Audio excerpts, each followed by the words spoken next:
লিল্লাহি তাকবীর, লিল্লাহি তাকবীর। আসসালামু আলাইকুম ওয়া রাহমাতুল্লাহ। ঐতিহাসিক দালিয়াপাটে নির্বাচনী জনসভার সম্মানিত সভাপতি, সভামঞ্চে বসা 12টি দলের যারা আমরা নির্বাচনী অক্ষ গঠন করেছি, ঐক্যবদ্ধ বাংলাদেশ, 12টি দলের সম্মানিত কেন্দ্রীয় এবং স্থানীয় নেতৃবৃন্দ, শহীদ পরিবারের গর্বিত সদস্যবৃন্দ, জুলাই যোদ্ধাবৃন্দ এবং প্রিয় লালমনিরহাট নীলফামারীবাসী, সাংবাদিক বন্ধুগণ, আপনারা সবাই ভালো আছেন? ভালো আছেন? বলবেন যে 9টা থেকে এসেছি, রোদে পুড়ে পুড়ে আর ভালো থাকা যায়? হ্যাঁ, ভালো আছেন? আলহামদুলিল্লাহ, আলহামদুলিল্লাহ। আমি সংক্ষেপে কিছু কথা আপনাদের কাছে আমানত রাখতে চাই। আপনারা সেই আমানত ধারণ করার জন্য প্রস্তুত আছেন? আলহামদুলিল্লাহ। আমি গভীরভাবে স্মরণ করছি যাদের কারণে, যাদের লড়াই, যাদের জীবনদান আজকে আমাদেরকে এখানে এসে হাজির হওয়ার তৌফিক দিয়েছেন, সেই সমস্ত জুলাই শহীদ এবং যোদ্ধাদের। এখানে আমরা 4টি ধর্মের মানুষ উপস্থিত আছে বলে আমি বিশ্বাস করি। বাংলাদেশটা সাম্প্রদায়িক সম্প্রীতির একটা চারণভূমি, লীলাভূমি। যুগ যুগ ধরে এখানে আমরা বসবাস করে আসছি অত্যন্ত শান্তিতে, সৌহার্দ্যপূর্ণ পরিবেশ। কিন্তু একদল মতলববাজ মতলব হাসিল করার জন্য মাঝে মধ্যে কিছু দুষ্টামি করে। এদের প্রতি আমাদের একদম স্পষ্ট বার্তা, এই বাংলাদেশকে আগামীতে আর আমরা বিভক্ত করতে দিব না ইনশাআল্লাহ। এরা জাতিকে বিভক্ত করে, জাতির মধ্যে হিংসা প্রতিহিংসা জেদ সৃষ্টি করে, জাতিকে পরস্পরের বিরুদ্ধে লাগিয়ে এরা জাতির সম্পদ চুরি করেছে, ডাকাতি করেছে, লুণ্ঠন করেছে, মানুষের পর ফ্যাসিবাদ দফায় দফায় চাপিয়ে দিয়েছে। এই মতবাজ রাজনীতির এখন কবর রচনার সুযোগ এসেছে। এই নির্বাচন কোন সাধারণ নির্বাচন না। স্বাধীনতার পর থেকে 54টি বছর যারা জাতির সাথে ধোঁকাবাজি করেছে, বিশ্বাসঘাতকতা করেছে, বেঈমানি করেছে, এদেরকে লাল কার্ড দেখানোর নির্বাচন। এই নির্বাচনের বলতে পারে না হয়েছে, এখন রাজনীতির ময়দান থেকে সরে যাও। রাজনীতির নাম ব্যবসা নয়, রাজনীতি নয়, রাজনীতির নাম দুর্নীতি নয়, রাজনীতি নয়, রাজনীতির নাম মানুষকে কষ্ট দেওয়া নয়, রাজনীতির নাম আমার মায়ের গায়ে হাত দেওয়া নয়।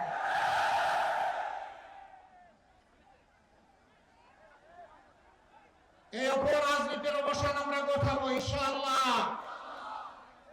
আগামী 13 তারিখ মহান আল্লাহ রাব্বুল আলামিনের দরবারে আরজ করি, বাংলাদেশের পূর্ব আকাশে যেন একটা নতুন সূর্যের উদয় তিনি ঘটান। 12 তারিখ নির্ধারণ করে দেবে ইনশাআল্লাহ 13 তারিখের সূর্যের, নতুন সূর্যের ভাগ্য। আমরা যৌবন এবং তারুণ্য দীপ্ত একটা বাংলাদেশ গড়তে চাই। তরুণরা প্রস্তুত? প্রস্তুত? প্রস্তুত? ইনশাআল্লাহ তোমাদের হাতে আমরা বাংলাদেশ তুলে দেব। সেই বাংলাদেশকে তোমরা তোমাদের মেধা, যোগ্যতা, ভালোবাসা, শ্রদ্ধা দিয়ে তোমরা গড়ে তুলবে ইনশাআল্লাহ। তোমাদের বুকে থাকবে সীমাহীন দেশপ্রেম। কারো কোনো চক্রাঙ্গানিকে তোমরা পাত্তা দিবা না। তোমরা বলবা আমি বাংলাদেশ, এটি আমার বাংলাদেশ। আমরা সেই বাংলাদেশ গড়ে তোমাদের হাতে তুলে দিতে চাই। আমরা বেকার ভাতা তোমাদের হাতে দিয়ে তোমাদেরকে অপমান করতে চাই না। তোমাদেরকে শিক্ষা প্রশিক্ষণ দিয়ে তোমাদের হাতকে মজবুত করে এক একজনকে দেশ করার ইঞ্জিনিয়ার, কারিগর, আর্কিটেক্ট বানিয়ে তোমাদের হাতে বাংলাদেশ তুলে দেব। বলবো যাও এখন বাংলাদেশ গড়ো। বাংলাদেশ নামক উড়োজাহাজের ককপিটে পাইলটের ড্রাইভিং সিটে তোমাদেরকে বসিয়ে দেব। তোমরা সেই উড়োজাহাজ নিয়ে সামনের দিকে উঠতে থাকবা ইনশাআল্লাহ। আমরা সেদিন প্যাসেঞ্জার সিটে বসে বসে তোমাদের জন্য দোয়া করব। এই বাংলাদেশ যুবকরা চাও? আলহামদুলিল্লাহ। তিস্তা তো এই অঞ্চলের মানুষের নিয়ামত এবং অহংকার হওয়ার কথা ছিল। এখন তিস্তার নাম এক সাগর দুঃখ। আমরা কথা দিচ্ছি এই তিস্তাকে ইনশাআল্লাহ বিইজনিল্লাহ আমরা তিস্তাকে জীবন দিব ইনশাআল্লাহ। ওই তিস্তার কঙ্কাল আর মরুভূমি থাকবে না। এটি এই তিস্তা হবে উত্তরবঙ্গের অর্থনীতির কেন্দ্রবিন্দু ইনশাআল্লাহ। এখান থেকে হাইড্রো পাওয়ার হবে। এখানকার পানি সারা উত্তরবঙ্গকে ইনশাআল্লাহ উর্বর করে তুলবে। আর নদী ভাঙ্গনের কবলে পড়ে বছরের পর বছর হাজার হাজার পরিবারকে নিঃস্ব হতে হবে না। আমরা কথা দিচ্ছি যে কোনো মূল্যের বিনিময়ে ইনশাআল্লাহ তিস্তা পরিকল্পনা বাস্তবায়ন হবে। কারণ লাল চোখ আমরা পরোয়া করব না। আমার দেশ আগে, এ দেশ আমরা মাটি কামড়ে পড়ে থাকি, মাটি কামড়ে পড়ে থাকবো ইনশাআল্লাহ। তো উন্নত হতে বাধা দিয়ে উন্নতের কোনো বিশ্ব আমাদের প্রয়োজন নেই। বাংলাদেশে আল্লাহ দান করেছেন, এটি আমাদের জন্য যথেষ্ট। এখন এখান থেকে চলে যায় কেন? যাই ফেসিবাদের যন্ত্রণা যাতে বুক করতে না হয়, যাই মনে করে এই দেশ নিরাপদ নয়, যাই মনে করে যে এই দেশ উন্নত নয়, তো উন্নত হতে বাধা দিয়ে তোরা তো পালাক্রমে দেশ শাসন করলি, তো আমার দেশটাকে দেশ হিসাবে গড়লি না কেন? এদেশের মানুষ তোমাদের অনেক দেখেছে, এবার একটু বিশ্রামে যাও, এবার একটু আমাদেরকে সুযোগ দাও। আমরা কথা দিচ্ছি আমরা বসন্তের কুকিল নয়, আমরা ইহ জগতের বন্ধু, আর পরজগতে আল্লাহর কাছে বলি যে আল্লাহ সেইখানেও বন্ধু বানাইয়া রাখি। আমরা গলায় গলায় ধরে থাকবো ইনশাআল্লাহ তাআলা লাজিম। আমরা কাউকে ছেড়ে যাব না। আরো অনেকগুলো দাবি এখানে সবগুলা ন্যায্য। আমরা ঘোষণা দিয়েছি উত্তরবঙ্গকে ইনশাআল্লাহ আমরা কৃষি শিল্পের রাজধানী হিসেবে গড়ে তুলব। তখন কর্মসংস্থান যেমন হবে, সারা দেশ উপকৃত হবে। দেশের উৎপাদিত শস্য এবং বিভিন্ন পণ্য ইনশাআল্লাহ শুধু দেশের চাহিদা পূরণ করবে না, বিদেশেও রপ্তানি হবে। আমরা সেই শিল্প পুরা এলাকাকে আমরা শিল্পে সমৃদ্ধ করতে চাই। আপনারা শুধু দোয়া করবেন। কথা যা দিচ্ছি, আমাদেরকে যদি আল্লাহ তাআলা এই দেশ সেবার সুযোগ দেন, আমরা যেন আপনাদেরকে ভুলে না যাই। আমরা যেন আপনাদেরকে আমাদের হৃদয়ে, আমাদের কলিজায় শক্তভাবে মজবুত ভাবে ধারণ করতে পারি, সেই দোয়াটা আপনারা করবেন। এখানে আরেকটা কথা আসতে বসেন, ওই পিছনে যারা আছেন বসে বসে যান, একটু ধৈর্য ধরেন। না, তারা পেশাগত দায়িত্ব পালন করবেন, আর বাকিরা যারা ওই দায়িত্বে নেই তারা বসেন। সবাই বসে যান, সবাই বসে। এই এলাকার মানুষ খুবই ভালো, বসার বললেই বসে যায়। বসে তাড়াতাড়ি বসে, দেরি করবেন না। ধন্যবাদ। তো আলহামদুলিল্লাহ, আমরা একটা কথা পরিষ্কার করতে চাই, বাংলাদেশ এখানে সকল ধর্ম বর্ণের মানুষ। আমরা এখন থেকে আর কোনো বৈষম্য বরদাস্ত করব না। একটা মানুষের যোগ্যতা আছে আর তার দেশপ্রেম আছে, এনাফ। তার হাতে তার উপযুক্ত কাজ চলে যাবে। এই কাজ দেখবে না তিনি কোন ধর্মের, তিনি যে কোনো ধর্মের হতে পারেন। তিনি যোগ্য লোক, যোগ্য ব্যক্তির হাতে যোগ্য কাজ যাবে ইনশাআল্লাহ। আরেকটা কথা আমরা পরিষ্কার করি, আমরা এই দেশে আর মেজরিটি গুলো শুনতে চাই না। অন্যান্য ধর্মের যে সমস্ত ভাই বোনেরা আছেন, আমরা ইনশাআল্লাহ বুকের চাদর দিয়ে তাদেরকে আগলে রাখবো। সবাইকে নিয়ে আমরা বাংলাদেশের সাজাবো ইনশাআল্লাহ। সকল ধর্ম বর্ণের মানুষকে নিয়ে বাগান সাজাবো। আর কোনো বৈষম্য এখানে বরদাস্ত করা হবে না। ন্যায় বিচার কায়েম হবে ইনশাআল্লাহ। সেই ন্যায় বিচার কায়েম করতে গিয়ে বিচার বিভাগ দেখবে না কে সাধারণ মানুষ আর কে দেশের প্রেসিডেন্ট। সাধারণ মানুষের যে অপরাধ করলে শাস্তি হবে, দেশের প্রেসিডেন্ট হলে একই অপরাধে একই পন্থায় তার বিচারও হবে এবং শাস্তিও নিশ্চিত। বিচার কারো মুখের দিকে তাকাইয়া আর হবে না। বিচার চলবে একদম সোজা সাপটা, বিচারের দিকে তাকাবে, অন্য কোনো দিকে তাকাবে না। সম্মানিত ভাইয়েরা, গরম বাতে বিলাই বেজা, যারা সারা জিন্দেগি মানুষকে কষ্ট দিয়েছে তারা ভয় পাচ্ছে। ও তোমাদেরও ভয় পাওয়ার কোনো কারণ নেই। এই ন্যায় বিচার তোমাদের জন্য, আমাদের জন্য, সবার জন্য। এতদিন তোমাদের জীবন ছিল অপমানের, কারণ তোমরা চোর, তোমরা চুরি করেছো জনগণের সম্পদ, সবাই না চুরি করেছে। এখন আমরা তোমাদেরকে বসাবো মর্যাদার আসনে, এখন হবা তোমরা দেশ গড়ার কারিগর ইনশাআল্লাহ। হালাল রুজি নিয়ে আমরা যেমন বাঁচবো, তোমরাও তেমন বাঁচবা। সরকারি কর্মকর্তা কর্মচারী যারা আছেন, আমি জানি তাদের অনেকে যে বেতন দেওয়া হয়, যে সুবিধাদি দেওয়া হয়, চলার জন্য এটা মোটেই যথেষ্ট। অর্থাৎ রাষ্ট্রই বাধ্য করছে তাদেরকে দুর্নীতি করার জন্য। যে রাষ্ট্র তার কর্মকর্তা কর্মচারীর প্রতি সম্মান দেখাতে পারে না, সেই রাষ্ট্র তার কর্মকর্তা কর্মচারী অপরাধ করলে কোনো আগে তাকে সম্মানটা দিতে হবে, সম্মানজনকভাবে বাঁচার সুযোগ করে দিতে হবে।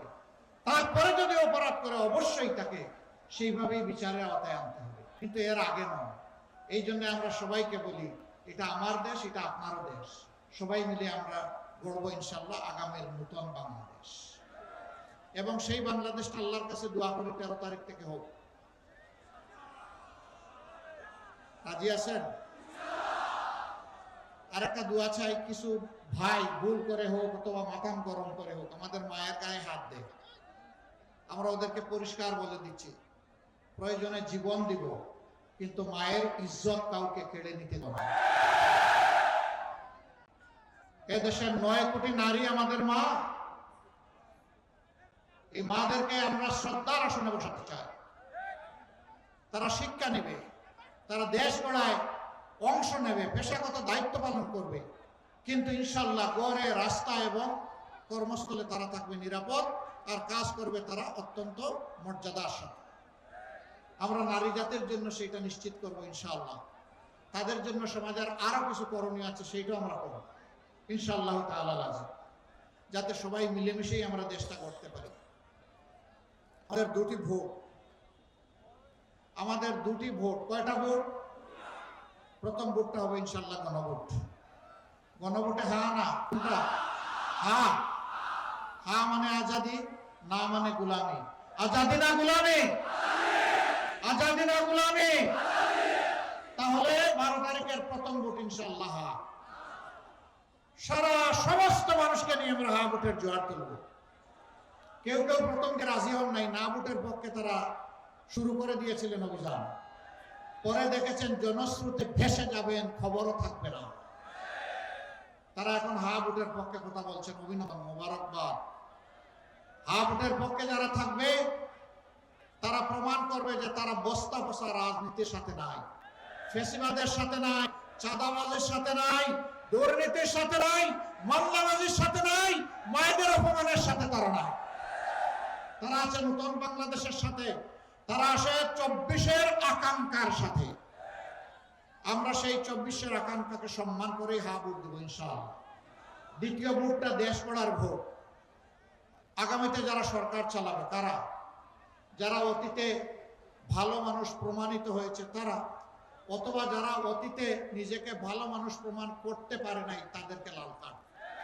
বারবার সুযোগ পেয়েও যারা দুর্নীতিতে বিভিন্নভাবে লিপ্ত হয়ে পড়েছিল তাদের নতুন করে আর দেখার কিছু নাই। এমনকি এখনো যারা দুর্নীতিতে লিপ্ত আছে তাদেরকে আর নতুন করে সুযোগ দেওয়ার কোনো প্রশ্নই নেই। আপনি দুর্নীতি করবেন, আবার রাজনীতির সাথে রাজনীতির কি সম্পর্ক? দুর্নীতি যারা করে তারা তো ডাকাত, তারা তো চোর, তারা তো লুণ্ঠনকারী। তারাই তো আমাদের দেশের 28 লক্ষ কোটি টাকা বিদেশে পাচার করেছে। আল্লাহ আমাদেরকে সুযোগ দিলে আপনাদের বুকে ভালোবাসায় মায়া, আমরা কথা দিচ্ছি সর্বশক্তি নিয়োগ করে ওদের। আল্লাহ আমাদেরকে সুযোগ দিলে আপনাদের বুকে ভালোবাসায় মায়া, আমরা কথা দিচ্ছি সর্বশক্তি নিয়োগ করে ওদের মুখ দিয়ে পেটের ভিতরে হাত ঢুকাইয়ে এগুলা বের করে আনবো ইনশাআল্লাহ। কাউকে ছাড় দেওয়া হবে না ইনশাআল্লাহ। পেট পর্যন্ত যাওয়া লাগবে না। ওরা জায়গায় জায়গায় পেট বানিয়ে রাখছে না, ওই পেটগুলো চিহ্নিত করে সেগুলো ফেরত আনা হবে ইনশাআল্লাহ। এরপরে প্রয়োজনে তাদেরকে আনা হবে, আসো দেখে যাওয়া নতুন বাংলাদেশ। সম্মানিত ভাইয়েরা, এর জন্য ইনশাআল্লাহ আমরা 12টি দল একত্রিত হয়েছি। আমরা প্রত্যেকটি দল নিজেদের সম্মান মর্যাদা অক্ষুণ্ণ রেখে নিজের দলের প্রতীকেই আমরা নির্বাচনে অংশ নিচ্ছি। কিন্তু যেখানে যাকে দেওয়া হবে এটাই 12 দলের প্রতীক। তারপরে সবাই কেটে বিজয় আনবো, ইনশাল্লাহ বিজয় জনতার হবে। আর একটা জিনিস স্পষ্ট করি, আমি জামাতে ইসলামের বিজয় চাই না। আপনারা বলবেন আশ্চর্য, আজকের এই মিটিং মূলত জামাত করলো আর আপনি জামাতের বিজয় চান না, কেমন কথা? হ্যাঁ, আমি চাই না। আমি মহান আল্লাহর উপর ভরসা করে 18 কোটি মানুষের বিজয় চাই। এই 18 কোটি মানুষের বিজয় হলে আমাদের সকলের বিজয়। 18 কোটি পরাজিত হয়ে গেলে আমরাও পরাজিত। হাফ ভোটের বিজয় মানে জনতার বিজয়, হাফ ভোটের পরাজয় মানে জনগণের পরাজয়। সে পরাজয় থেকে আল্লাহ আমাদেরকে রক্ষা করুন। এখন আমি এক একজন করে 14 জন ভাইকে সামনে আসার জন্য অনুরোধ করব। প্রথমেই 14 জন না তো 7 জন, 4 আর 3 7 নাকি? প্রথমে নীলফামারী নাকি? এটা কোন জায়গায় পড়ছে? লালমনিরহাট। তাইলে প্রথমে নীলফামারী। আমরা একটু ব্যালেন্স করতেছি আর কি, আমরা বৈষম্য করবো না। এটা জনসভাটা হলো নীলফামারীতে, তাই না? সরি, নীলহাটে। আর তারা মার্কাটাও পাবে পরে, এটা কি হয় না? অন্তত বৈষম্য এখান থেকে দূর হওয়া শুরু হোক। আসেন, নীলফামারী 1 ডুমার ডিমলা, অধ্যক্ষ মৌলানা আব্দুল সাত্তার, বাংলাদেশ জামাত ইসলামের ওইদিকে বাম দিকে। এখানে ভাই আমরা ডানপন্থী, আমরা বাম দিকে কিছু বল না, দিব না ইনশাআল্লাহ। ধরেন এখানে শক্ত করে ধরেন, এই জায়গা, হ্যাঁ ধরেন, উঁচু করে ধরেন। ভাই মার্কা আছে, ইনসাফের মার্কা। আরো জুড়ে ইনশাআল্লাহ 12 তারিখ সারাদিন সকাল সন্ধ্যা ইনশাআল্লাহ জিতে যাবে, মাশাআল্লাহ জিতে যাবে। বিজয় মালা মাশাআল্লাহ। এরপর নীলফামারীর 2 সদর অ্যাডভোকেট আল ফারুক আব্দুল লতিফ, মাশাআল্লাহ। চাচা আসো, এখানে ধরো, এখানে শক্ত করে ধরো। যুবক মানুষ, অবশ্য আমি তোমার চাইতে কম যুবক না ইনশাআল্লাহ। মার্কা আছে, মার্কা। আস্তে আস্তে না, জুড়ে সুরে আরো 12 তারিখ ইনশাআল্লাহ জিতে যাবে ইনশাআল্লাহ। মা বোন ভাই বোনদের সারাদিন 12 তারিখ সকাল সন্ধ্যা ইনশাআল্লাহ বিজয় মালা দাঁড়িপাল্লা। এরপরে নীলফামারীর 3 জলঢাকা, একটাই তো না? মৌলানা ওবায়দুল্লাহ সালাফি, এখানে আরো শক্ত করে ইনশাআল্লাহ আছে। কোন উপজেলা? কোন উপজেলা? আরে জলে ঢাকা গেল নাকি?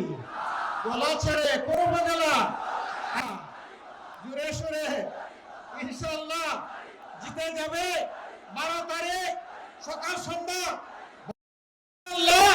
মাশাআল্লাহ, আলহামদুলিল্লাহ। এবার মাহমুদের নামে তাকবীর দিয়ে বিদায় নিব। লিল্লাহি তাকবীর, লিল্লাহি তাকবীর। ইনকিলাব ইনকিলাব, জিন্দাবাদ জিন্দাবাদ। ইনকিলাব জিন্দাবাদ। আসসালামু আলাইকুম ওয়া রাহমাতুল্লাহ।